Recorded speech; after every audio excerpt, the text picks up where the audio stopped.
आ जाओ next, interest if payable by, royalty if payable by, fees for technicals. यानी तीन services हैं, यानी तीन तरह की इनकम है, इंटरेस्ट है, रॉयल्टी है और फी फॉर टेक्निकल सर्विसेज है। सबसे पहले समझते हैं इंटरेस्ट को।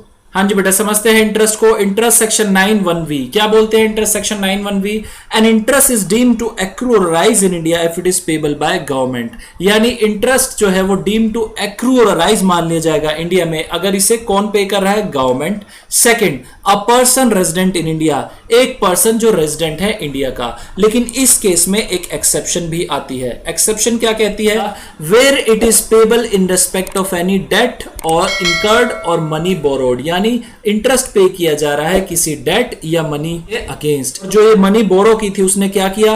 Used for the purpose of business और profession carried on by him outside India or for the purpose of making or earning any income from any source outside India. ठीक है बेटे, इतना समझ आया कि अगर जो इंटरेस्ट है वो deem to accrue rise in India मान लिया जाएगा अगर इसे कौन पे करता है? Government. A person resident in India, लेकिन पर्सन रेजिडेंट इन इंडिया के केस में एक्सेप्शन है। अगर वो कोई मनी बोरो करता है और बोरो करके उस पैसे को कहां लगाता है? इंडिया के बाहर किसी बिजनेस में या किसी भी पर्पस के लिए जिससे वो पैसे कमा सके, तो उस बोरोड मनी के इंटरेस्ट को इनकम डीम टू एक्रू और राइज नहीं माना जाएगा। ठीक है बेटा। थर्ड पॉइंट बात करता है a non resident when it is payable in respect of any debt incurred or moneys borrowed and used for the purpose of business और profession carried on in India. Third point बात करता है कि एक non resident ने date लिए हैं या मनी बोरो की है और उस पर वो दे रहा है इंटरेस्ट। मनी बोरो करने के बाद उस पैसे को उसने लगाया एक बिजनेस में या प्रोफेशन में जो वो चल रहा है इंडिया में कैरी कर रहा है, तब उस इंटरेस्ट को उसकी क्या मान ली जाएगी? इनकम डीम टू एक्रू और राइज इन इंडिया। लेकिन एक एक्सेप्शन है। एक्सेप्शन बिल्कुल same person resident in India की तरह। वो बात करते हैं कि अगर नॉन रेजिडेंट ने उस पैसे को कहां पर यूटिलाइज किया? इंडिया के बाहर। इंडिया के बाहर उसने कोई प्रोफेशन या बिजनेस सेटअप कर दिया है और उससे हो रही है इनकम, तो उस केस में जो इंटरेस्ट है, जो डेट पर या मनी बोरोड पर इंटरेस्ट है, वो नॉन रेजिडेंट की इनकम नहीं मानी जाएगी। क्लियर है बेटा? एक एग्जांपल दिया है इन्होंने, if a non resident A borrows money from a non resident B, यानी एक नॉन रेजिडेंट है ए, उसने कुछ पैसे लिए नॉन रेजिडेंट बी से and invest the same in shares of an Indian company, और बाद में ये पैसे मिस्टर ए क्या करता है? इंडियन कंपनी के शेयर्स खरीद लेता है। Interest payable by A to B will not be deemed to accrue or arise in India. Interest जो पे करेगा ए बी को, तो वो interest deem to be accrue और राइज इंडिया में नहीं माना जाएगा। ठीक है, समझ आ गया। Next is royalty section 9(1)(vi। अब क्वेश्चन आता है कि सर रॉयल्टी क्या होती है? तो पहले रॉयल्टी को समझते हैं, उसके बाद उसकी टैक्सेशन को समझते हैं। मीनिंग ऑफ रॉयल्टी को डिफाइन किया है इन्होंने। रॉयल्टी मीन्स कंसिडरेशन फॉर, यानी रॉयल्टी है कंसिडरेशन किसके लिए? इन फॉलोइंग पर्पसेस के लिए। बट एक बात जो ब्रैकेट में लिखी है, including any lump sum consideration. Royalty में कोई भी लमसम कंसिडरेशन आ सकती है, बट वो कंसिडरेशन नहीं आएगी जो रेसिपिएंट को चार्ज हो गई है under the head capital gains में। कैपिटल गेन्स में अगर टैक्सेबल हो चुकी है वो कंसिडरेशन, तो हम उसे रॉयल्टी नहीं मानेंगे।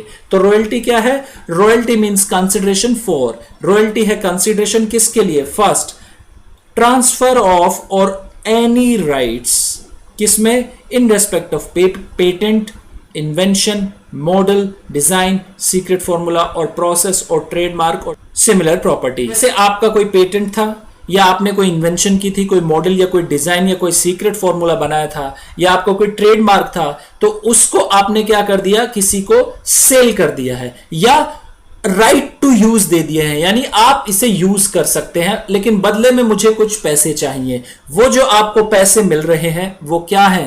रॉयल्टी। ठीक है बेटा, ये हो गई रॉयल्टी का।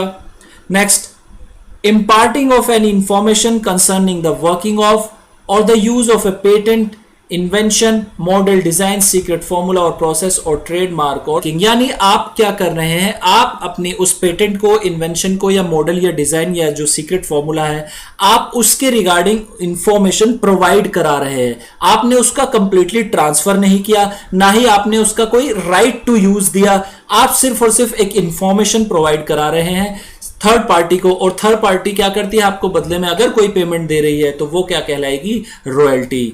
Next is use of any patent, invention, model, design, secret formula or process or trademark property. अगर कोई पर्सन यूज करता है आपका पेटेंट, इन्वेंशन, मॉडल, डिजाइन और बदले में मिलती है आपको किसी भी तरह की कंसिडरेशन या पेमेंट, तो वो कहलाएगी रॉयल्टी। नेक्स्ट पॉइंट रिलेटेड है imparting of any information concerning technical, industrial, commercial or scientific knowledge, experience और स्किल। आप क्या करते हैं, आपके पास एक टेक्निकल नॉलेज है या आपके पास कोई साइंटिफिक नॉलेज है, आपका कोई एक्सपीरियंस है, आप उस नॉलेज को शेयर करते हैं किसी के साथ, और वो जिस थर्ड पार्टी को आप शेयर कर रहे हैं वो आपको देते हैं कोई कंसिडरेशन, तो ये क्या कहलाएगी, royalty. Next, the use of right to use any industrial, commercial or scientific equipment. अगर कोई साइंटिफिक इक्विपमेंट है या कोई इंडस्ट्रियल या कमर्शियल इक्विपमेंट है जो यूज किया जा रहा है, इन केस आपके पास कोई इंडस्ट्रियल, कमर्शियल या साइंटिफिक इक्विपमेंट है, आपने एक बनाया और आप उसे यूज करने के लिए दे रहे हैं किसी इंडस्ट्री को या किसी साइंटिफिक लैब को, और बदले में आपको मिलती है कंसिडरेशन, तो वो भी क्या कहलाएगी, रॉयल्टी। ठीक है, लेकिन एक बात ध्यान रखना, जो फिफ्थ पॉइंट है थोड़ा सा फाइनल से कोरिलेट करता है। जब हम सेक्शन 44B करते हैं, जो उसमें प्रेजेंटिव टैक्सेशन है, वो वाले जो साइंटिफिक इक्विपमेंट या इंडस्ट्रियल या कमर्शियल इक्विपमेंट है वो इसमें कवर नहीं होते, वो हमारे फाइनल का पार्ट है, आपको घबराने की जरूरत नहीं है। Next, transfer of all or any right in respect of any copyright, literary, artistic or scientific work including films or video tape for use in connection with television or tape for the use in connection with radio broadcasting. होता क्या है बच्चे, इस point में बताया गया है कि अगर आपके पास कोई मैटर है जिसका आपने कॉपीराइट लिया है, जैसे एक बुक आई थी जेके रोलिंग की, हैरी पॉटर। हैरी पॉटर बहुत ही फेमस बुक हुई थी, बाद में उसके ऊपर मूवी भी बनी थी, तो बदले में क्या मिलता था, जेके रोलिंग को मिलते थे कंसिडरेशन, और वो कंसिडरेशन कहलाती थी रॉयल्टी। सबसे पहले उन्होंने पब्लिश करने के लिए भेज दिया, तो जब पब्लिश कराया तो वहां से सेल हुई, वहां से उन्हें कंसिडरेशन मिलने शुरू हुई पब्लिशिंग हाउस की तरफ से, वो बनी रॉयल्टी। उसके बाद उनकी बुक्स पर बनी मूवी हैरी पॉटर सीरीज। जब हैरी पॉटर सीरीज बनी तो WB यानी वार्नर ब्रदर्स ने वो फिल्म बनाई थी, बदले में कंसिडरेशन दी थी, तो वो कंसिडरेशन कहलाई थी रॉयल्टी। ठीक है बेटा, लेकिन इसमें क्या क्या इंक्लूड नहीं होगा, but not including consideration for the sale, distribution और exhibition of cinematographic film, but इसमें इंक्लूड नहीं होगा। कौन सी कंसिडरेशन इंक्लूड नहीं होगी, जो कंसिडरेशन मिली सेल पर या डिस्ट्रीब्यूशन पर या एग्जीबिशन पर, किसकी, सिनेमेटोग्राफिक फिल्म पर। Next is the rendering of any service in connection with the activities listed above. जो ऊपर दी हुई एक्टिविटीज है उनके रिगार्डिंग अगर कोई सर्विस प्रोवाइड करा रहे हैं तो वो भी क्या बन जाएगी, रॉयल्टी। तो ये था हमारा रॉयल्टी का मतलब बच्चे। अब बात करते हैं कौन सी रॉयल्टी की income deemed to accrue rise in India मान ली जाएगी। First point, royalty will be deemed to accrue rise in India when it is payable by the government. यानी रॉयल्टी को जो है deem to accrue rise in India मान लिया जाएगा अगर इसे कौन पे कर रहा है, गवर्नमेंट पे कर रही है। Next, a person who is resident in India, अगर रेजिडेंट है पर्सन को इंडिया में, वो पे कर रहा है तो उसके रिगार्डिंग भी मान लिया जाएगा। बट एक्सेप्शन, ये एक्सेप्शन बिल्कुल सेम है इंटरेस्ट की एक्सेप्शन की तरह, जो बोलती है where it is payable in respect for the transfer of any right or the use of any property or information used for the utilization of service for the purpose of business or profession carried on by such person outside India। यानी वो जो person है वो किसके regarding royalty पे कर रहा है, एक इंफॉर्मेशन पाने के लिए या एक प्रॉपर्टी में राइट के लिए, और वो प्रॉपर्टी में राइट या इंफॉर्मेशन कहाँ यूज हो रही है, इंडिया के बाहर। इंडिया के बाहर एक बिजनेस या प्रोफेशन उसमें यूज हो रही है, तो उस इंफॉर्मेशन और उस प्रॉपर्टी में राइट के लिए जो उसने कंसिडरेशन पे की है रेजिडेंट पर्सन ने, तो वो income deem to accrue rise in India नहीं माना जाएगा। ठीक है बेटा। Next is royalty will be deem to accrue rise in India when it is payable by a non resident. अगर नॉन रेजिडेंट पे कर रहा है रॉयल्टी तो वो भी मान ली जाएगी deem to accrue rise in India. लेकिन किस केस में मानी जाएगी, जब रॉयल्टी पे की गई है in respect of any right or property or information utilised for the purpose of business और profession carried on in India. Non resident ने जो रॉयल्टी पे की है किसी राइट के रेस्पेक्ट में या इंफॉर्मेशन या सर्विसेज के रेस्पेक्ट में, वो सर्विसेज या राइट या इंफॉर्मेशन कहां पे यूज होनी चाहिए, utilize for the purpose of business और प्रोफेशन इन इंडिया। अगर वो इंफॉर्मेशन या राइट इन प्रॉपर्टी या फिर सर्विसेज यूटिलाइज होती है इंडिया के बाहर तो नॉन रेजिडेंट के केस में टैक्सेबल नहीं होगी रॉयल्टी।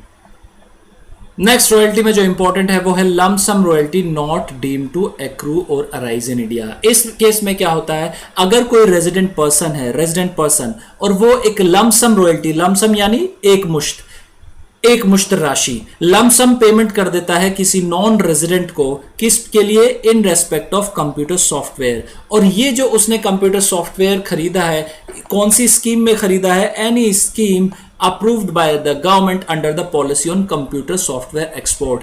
गवर्नमेंट की जो पॉलिसी बनी थी कंप्यूटर सॉफ्टवेयर एक्सपोर्ट, उस पर्पस में इस कंप्यूटर सॉफ्टवेयर को खरीदा है और पेमेंट की गई है लमसम रॉयल्टी की। तो उस केस में ये जो लमसम रॉयल्टी है वो डीम टू एक्रू और अराइज इंडिया नहीं माना जाएगा। लेकिन एक पॉइंट ध्यान देना, अगर किसी नॉन रेजिडेंट को पेमेंट की जाती है कंप्यूटर सॉफ्टवेयर के रिगार्डिंग, कंसिडरेशन दी जा रही है, consideration for use or right to use of computer software is royalty within the meaning of section 916 VI। Consideration दी जा रही है किस लिए, for the use or right to use computer software, तो उस केस में मान ली जाएगी रॉयल्टी। बट अगर सर वो रेजिडेंट पर्सन है, वो कर रहा है लमसम पेमेंट, क्या उस केस में मानी जाएगी? नहीं। अगर लमसम पेमेंट की जा रही है और किस पर्पस के लिए की जा रही है, कंप्यूटर सॉफ्टवेयर के लिए ही की जा रही है, तो उस केस में रॉयल्टी नहीं मानी जाती, डीम टू एक्रू और अराइज इन इंडिया। क्लियर है बेटा? Next is consideration in respect of any right, property or information. अगर कंसिडरेशन दी जा रही है किस रेस्पेक्ट में, किसी राइट के लिए या प्रॉपर्टी के लिए या इंफॉर्मेशन के लिए, क्या वो रॉयल्टी मानी जाएगी? आंसर इज यस, उस कंसिडरेशन को रॉयल्टी कंसिडर किया जाएगा। रॉयल्टी में हमेशा इंक्लूड किया जाता है, always included consideration in respect of any right, property or information, भले ही वेदर और not The possession or control of such right or property information is with the payer।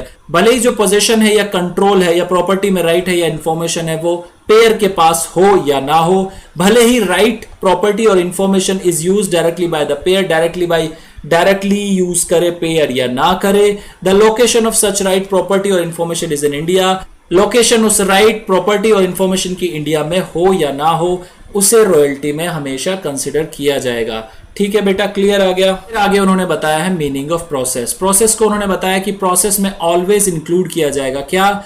Transmission by satellite, satellite का transmission, including uplinking, amplification, conversion for downlinking of any signal, cable, optical fibre और any other similar technology, whether और not such process is secret, भले वो process secret हो या ना हो। तो प्रोसेस में ऑलवेज क्या इंक्लूड किया जाएगा? Transmission by satellite, cable, optic fibre और एनी अदर सिमिलर टेक्नोलॉजी। और सैटेलाइट के ट्रांसमिशन में क्या क्या इंक्लूड किया जाएगा? Uplinking, conversion for downlinking for of any signal और एम्पलीफिकेशन, ये सब प्रोसेस की डेफिनेशन में कवर होता है। सिग्निफिकेंट इकोनॉमिक प्रेजेंस, ये जो कंसेप्ट आया था, ये आया था फाइनेंस एक्ट 2018 में गवर्नमेंट लेके आई थी, बट अभी तक इसे एप्लीकेबल नहीं किया गया है, तो इतना आपके लिए रेलिवेंट नहीं है, फिर भी हम इसे पढ़ लेते हैं। Explanation 2A to section 91I जो क्या बोलती है? Significant economic presence of a non resident in India shall also constitute business connection in India. Non resident की सिग्निफिकेंट इकोनॉमिक प्रेजेंस के थ्रू भी हम मान लेंगे कि उसका बिजनेस कनेक्शन इंडिया में है, भले ही वो बिजनेस कनेक्शन उसका, भले ही वो इंडिया के बाहर हो। जैसे कि अभी हमने देखा था बिजनेस कनेक्शन में एजेंट के थ्रू काम हो रहा था, बट इस केस में उन्होंने थोड़ा सा और वास्ट कर दिया डेफिनेशन को। सिग्निफिकेंट इकोनॉमिक प्रेजेंस मींस, बताया उन्होंने क्या होता है?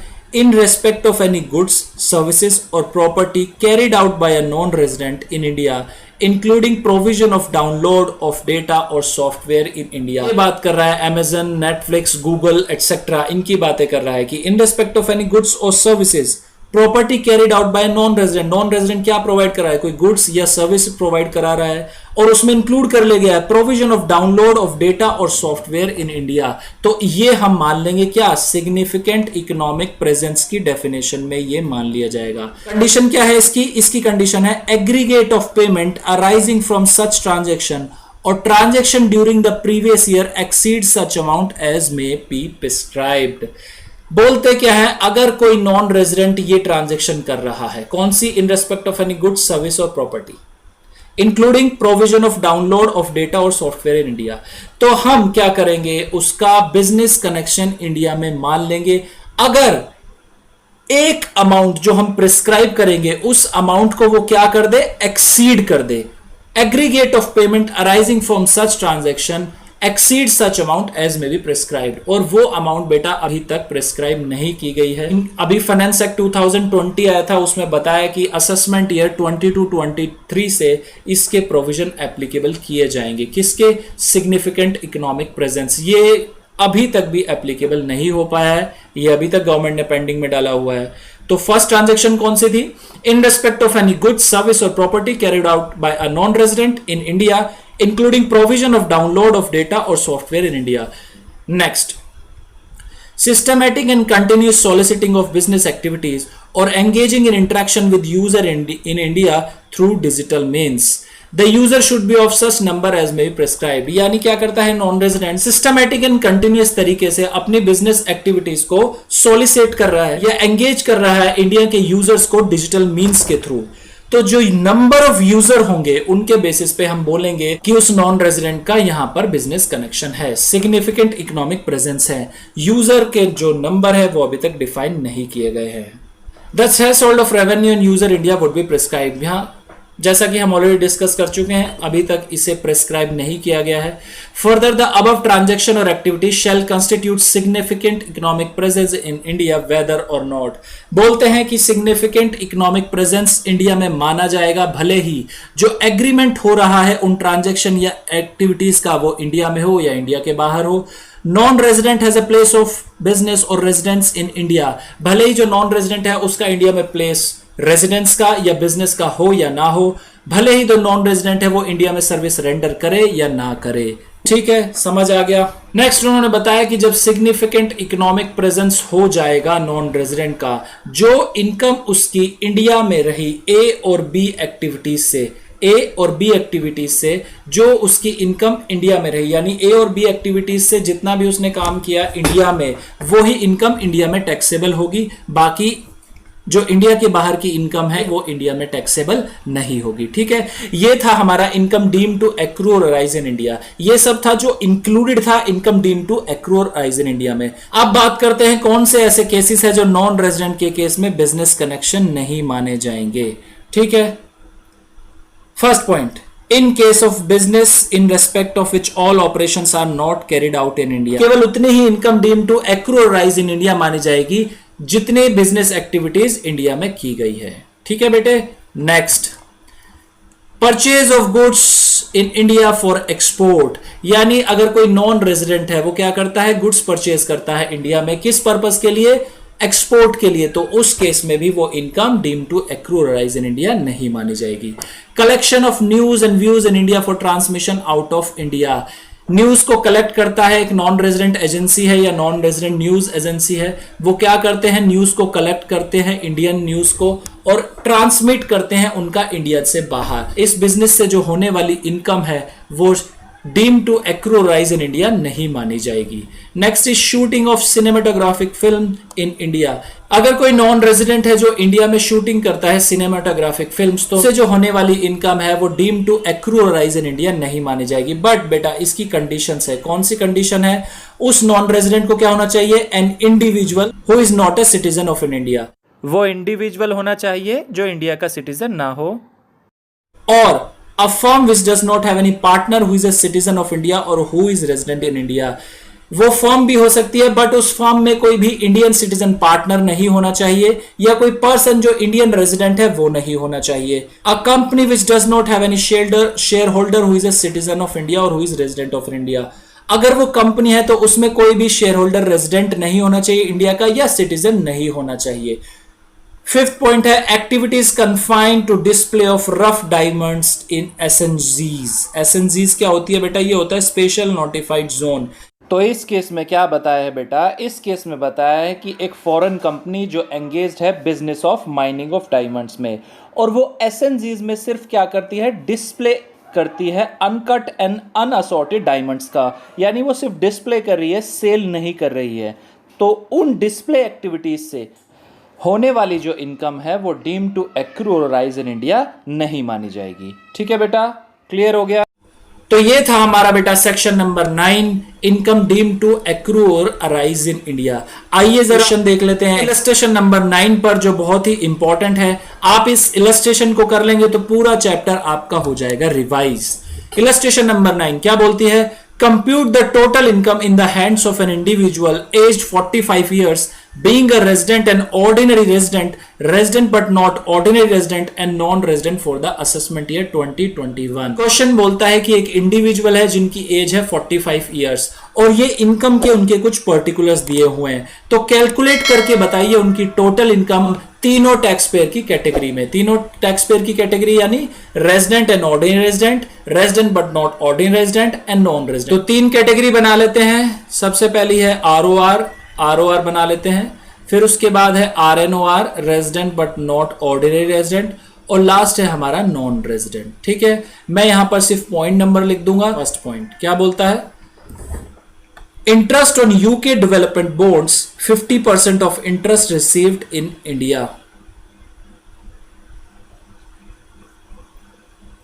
तो बेटा ये बॉन्ड कहां से मिले हैं? Interest on UK development bonds कहां से मिले हैं? यूके डेवलपमेंट बॉन्ड्स हैं जिनका इंटरेस्ट कितना रिसीव हुआ इंडिया में। एक बात ध्यान करो बेटा, आरओआर के केस में मैंने आपको क्या बताया था? आरओआर के केस में सारी की सारी इनकम है टैक्सेबल, यानी ग्लोबल इनकम हो जाती है टैक्सेबल। आरओआर के केस में हर इनकम हो जाती है टैक्सेबल। और आरएनओआर के केस में क्या होता है? आरएनओआर के केस में होता है कि सर बिल्कुल सेम प्रोविजन है आरओआर के, बट दो डिफरेंसेस हैं। वो क्या है? अगर आरएनओआर का कोई बिजनेस इंडिया से कंट्रोल हो रहा है या कोई प्रोफेशन सेटअप किया है इंडिया में, तभी उसकी इनकम टैक्सेबल होगी बिजनेस और प्रोफेशन की इंडिया में, अदरवाइज वो नहीं होगी। और नॉन रेजिडेंट के केस में केवल दो इनकम टैक्सेबल होती है। कौन सी होती है बेटा? इनकम एक्रू और अराइज इन इंडिया और डीम टू एक्रू और अराइज इन इंडिया, और इनकम रिसीव्ड इन इंडिया और deem to received in India. ठीक है, अब आओ फटाफट से। फर्स्ट क्या बोलता है? Interest on UK development bonds 50% of interest received in India. तो ये इंटरेस्ट कहां के हैं बेटा? यूके डेवलपमेंट बोर्ड्स के हैं। इस केस में तो पूरा का पूरा टैक्सेबल, भूल जाओ, इसकी तो ग्लोबल इनकम टैक्सेबल होनी है फर्स्ट। दूसरा क्या बोलता है? 50% रिसीव्ड इन इंडिया, यानी 50% रिसीव किया है इंडिया में, तो इस केस में कितने होंगे? सिर्फ 5000। और इस केस में यानी इनकम रिसीव्ड इन इंडिया सिर्फ उतना टैक्सेबल हुआ। सेकंड क्या है? Income from a business in Chennai 50% is received in India. Business कहां से कंट्रोल हो रहा है? पहला केस आरओआर 20 की 20,000 पूरे taxable. Next, income from a business इन चेन्नई से बिजनेस मिल रहा है, यानी बिजनेस कहां से कंट्रोल हो रहा है? सर ये चेन्नई से हो रहा है, चेन्नई से कंट्रोल हो रहा है, तो यानी इनकम रिसीव्ड हो रही है इंडिया में, और इनकम एक्रू और राइज कहां से हो रही है? इंडिया में, सारा का सारा टैक्सेबल। थर्ड कौन सा है?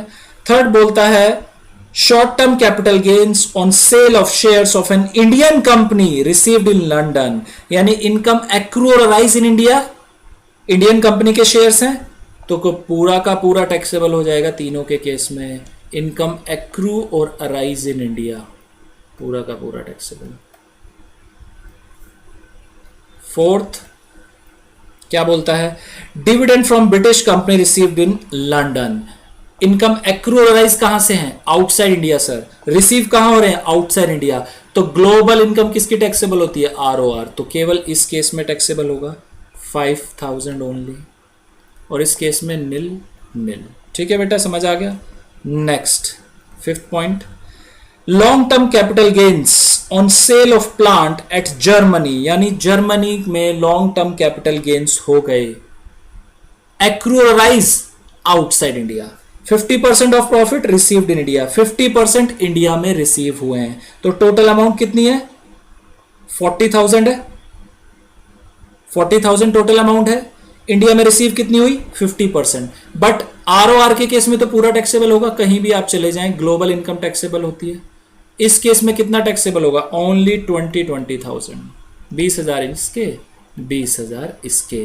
नेक्स्ट क्या बोलता है? Income earn from business in Germany which is control from Delhi. याद करो बेटा, कंट्रोल कहां से हो रहा है? दिल्ली से। तो आरएनओआर का कुछ याद आया? जब कोई बिजनेस कंट्रोल होगा इंडिया से तो उस बिजनेस से होने वाली इनकम टैक्सेबल हो जाएगी इंडिया में। Income earn from business in Germany which is control from Delhi out of which 40,000 is received in India. Business कहां से कंट्रोल हो रहा है? इंडिया से। अमाउंट कितनी है? 70,000। बिजनेस कहां से कंट्रोल हो रहा है? इंडिया से। अमाउंट कितनी रिसीव हो रही है इंडिया में? 40,000। बट बिजनेस कहां से कंट्रोल है? इंडिया में, तो ये पूरा टैक्सेबल हो जाएगा। बट इस केस में, एनआर के केस में केवल 40,000 हो गया taxable. 7th, profit from a business in Delhi but manage entirely from London. Profit from a business इन दिल्ली यानी इनकम कहां से एक्रू हो रही है? सर इनकम हो रही है एक्रू दिल्ली से। और मैनेज कहां से हो रही है? सर मैनेज हो रही है लंदन से। तो तीनों के केसेस में बताओ कितनी टैक्सेबल होगी? तीनों के केसेस में एक्रू और अराइज इन इंडिया कहां से हो रही है? एक्रू और अराइज कहां से हो रही है? सर इंडिया से हो रही है, तो 15,000। इसमें तो ग्लोबल इनकम पूरी की पूरी टैक्सेबल। एक्रू और अराइज इसमें भी सर पूरी आ जाएगी क्योंकि इंडिया में हो रही है एक्रू और अराइज, इसलिए तीनों के केस में 15,000 टैक्सेबल। नेक्स्ट बेटा, नेक्स्ट 8th पॉइंट। नेक्स्ट क्या बोलता है? Income from house property in London deposited in a bank at London later on remitted to India. Income कहां से हुई? हाउस प्रॉपर्टी से हुई। और वो हाउस प्रॉपर्टी कहां पे थी? लंदन में थी सर, लंदन में थी। यानी income accrue arise outside India sir. Received where? Received outside India. तो सर दोनों केसेस जो है इंडिया के बाहर हैं। बट याद करो आरओआर इसकी तो होती है ग्लोबल इनकम टैक्सेबल, तो सर केवल और केवल इसके केस में ही होगी टैक्सेबल, और जो बाकी जो बचे उनके केस में टैक्सेबल नहीं होगी, निल और निल। ठीक है बेटा, यहां तक हो गया। हाँ जी, नेक्स्ट इज 9th पॉइंट। क्या बोलता है? 9th है sir, interest on debenture in an London come interest on debenture in an Indian company received in London. यानी डिबेंचर किसके हैं? डिबेंचर है सर इंडियन कंपनी के, और उस पर इंटरेस्ट मिल रहा है हमें। रिसीव कहां हो रहा है? लंदन में। एक्रू और राइज कहां पर हो रहा है? सर इंडिया में। तो बेटा तीनों के केस में टैक्सेबल हो जाएगा। एक्रू और राइज इन इंडिया तीनों के केस में टैक्सेबल। एक्रू और राइज इन इंडिया तीनों के केस में है taxable. Next, fees for technical services rendered in India but received in London. जब तुमने इंडिया में रेंडर्ड कर दिए तो पूरे के पूरे हो जाएंगे taxable. Fees for technical service के लिए क्या था? कहीं पर भी कुछ भी करो बट यूटिलाइज होने चाहिए इंडिया में। ठीक है। Next, profit from a business in Mumbai manage from London. Income accrue arise कहां से हो रही है? इंडिया से हो रही है सर। मुंबई में है बिजनेस, मैनेज लंदन से हो कोई दिक्कत नहीं। एक्रूराइज कहां से हो रही है? 26,000 तीनों के केस में टैक्सेबल हो जाएंगे। ठीक है, 26,000, ये 28 लग रहा है, इसे 6 कर देते हैं।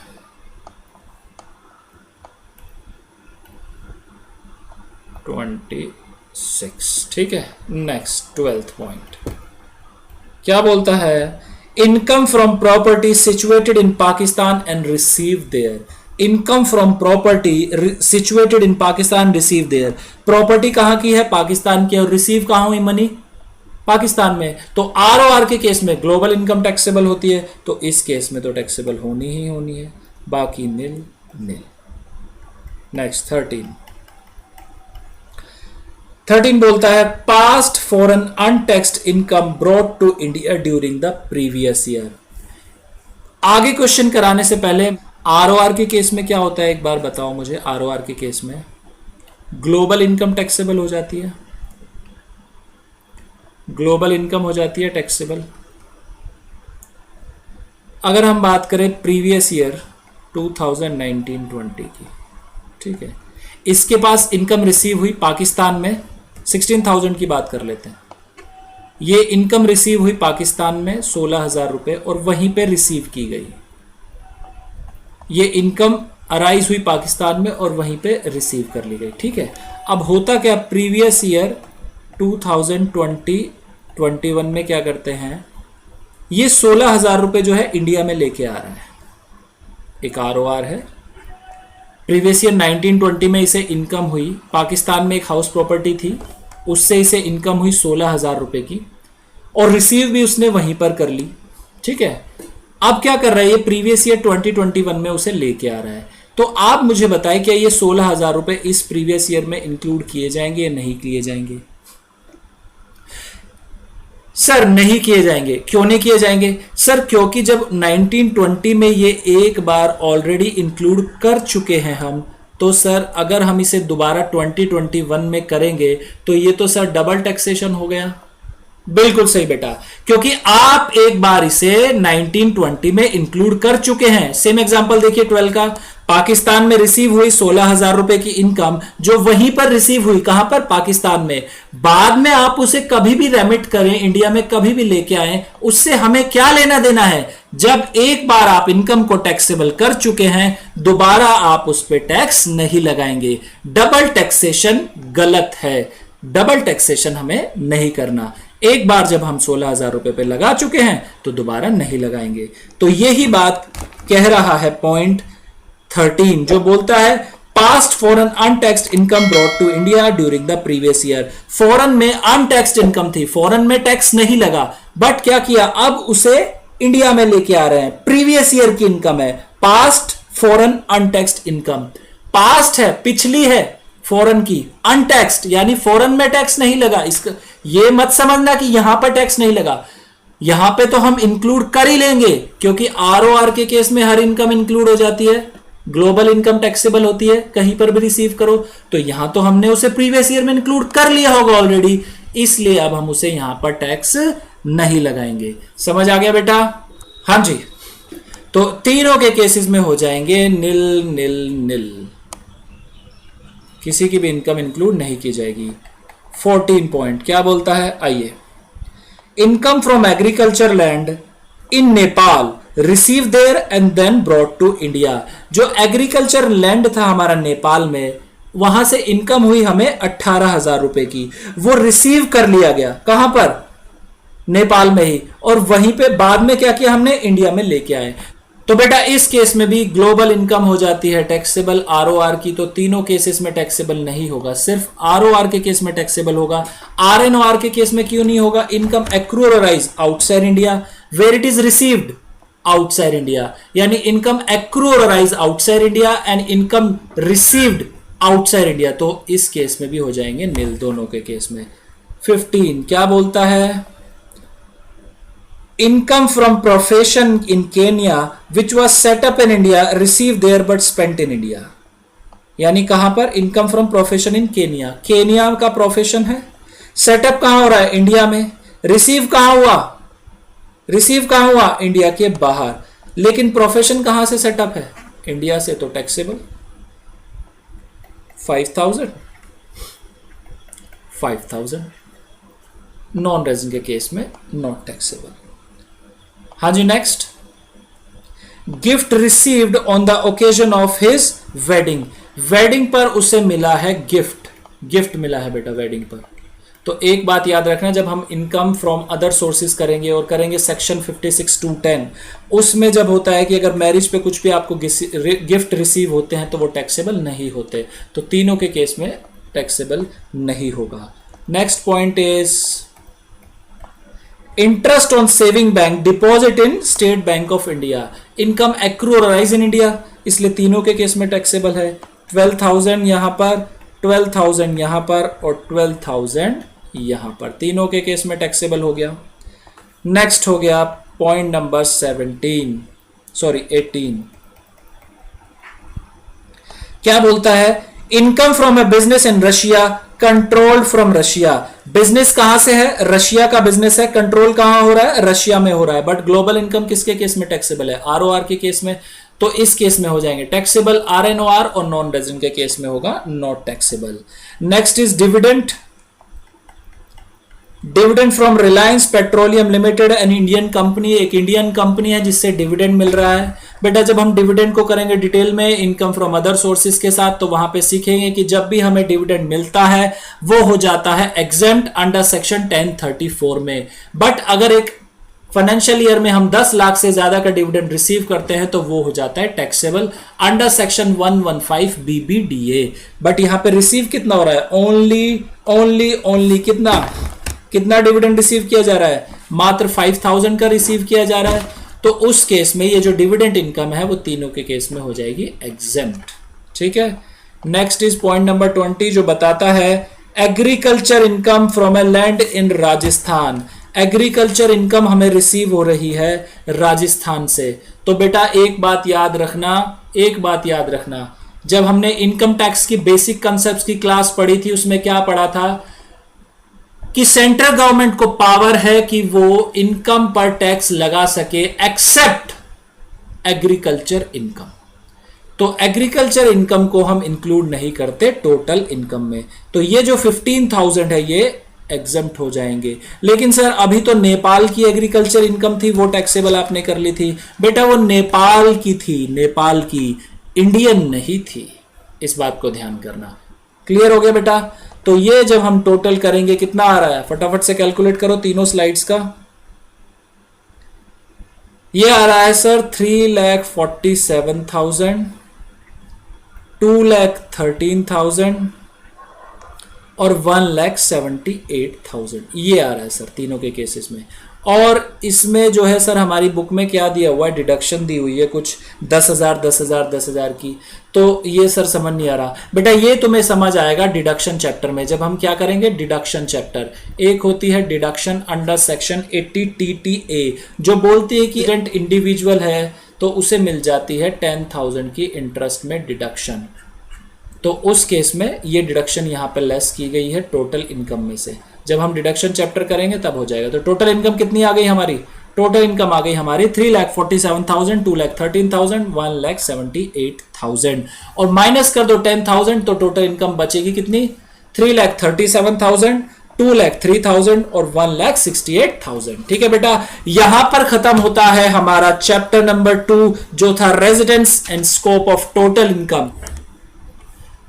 अब जितने भी क्वेश्चंस बचे हैं बुक में एक बार इन्हें कर लेना, जो एग्जाम्पल दिए हैं उन सबको कर लेना। मैंने आपको ये पूरा जो है रिवाइज कराने वाला क्वेश्चन था वो करा दिया है। जो एक्सरसाइज है, जो इंस्टीट्यूट की एक्सरसाइज है उसे कर लेना।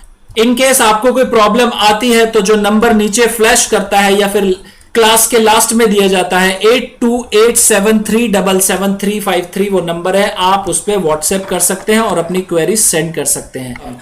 नेक्स्ट क्लास में बेटा हम शुरू करेंगे अपना अगला topic, incomes which do not form part of total income, यानी वो सारी इनकम जो टोटल इनकम का पार्ट नहीं होती।